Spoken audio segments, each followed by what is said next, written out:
Hey guys, welcome back to the channel.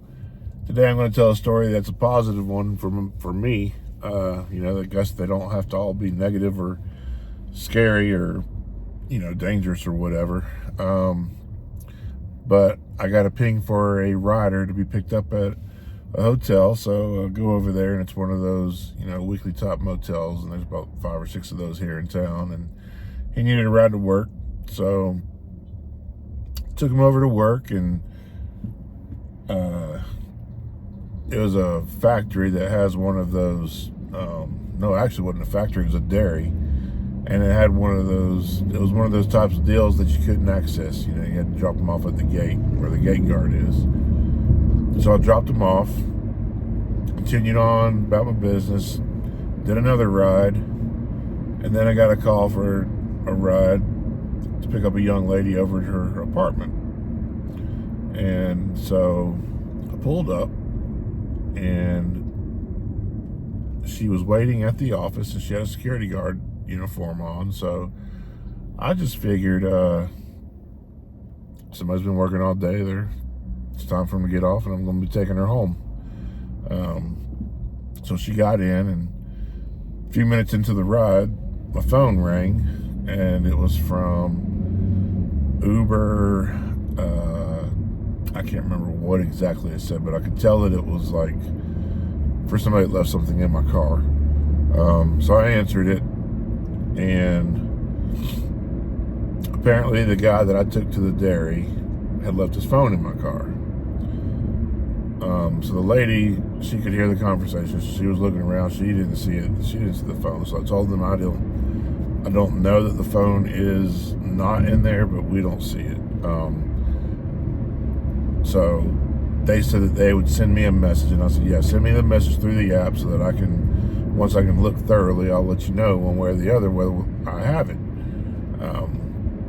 So I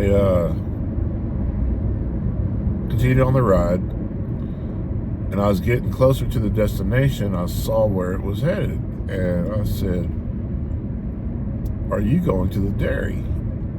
And she said, "Yes." And I said, "Wow."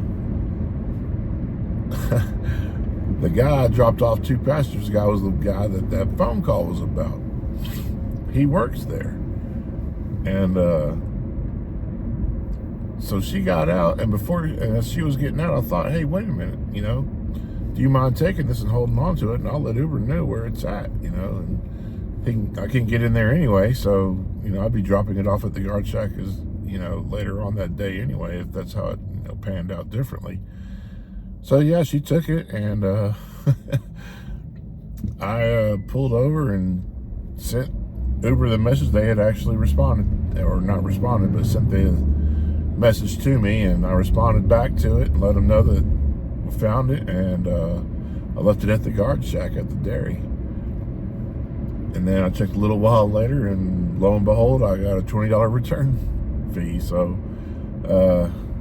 I would consider that the easiest $20 I think I've ever made. It was great not having to, make a separate trip over there just to drop that phone off. And wish they could all be like that, but of course they're not. I'll probably never have that happen again. But let me know in the comments down below if anything like that has happened to you, or anything similar to that, and how do returns work out for you in general.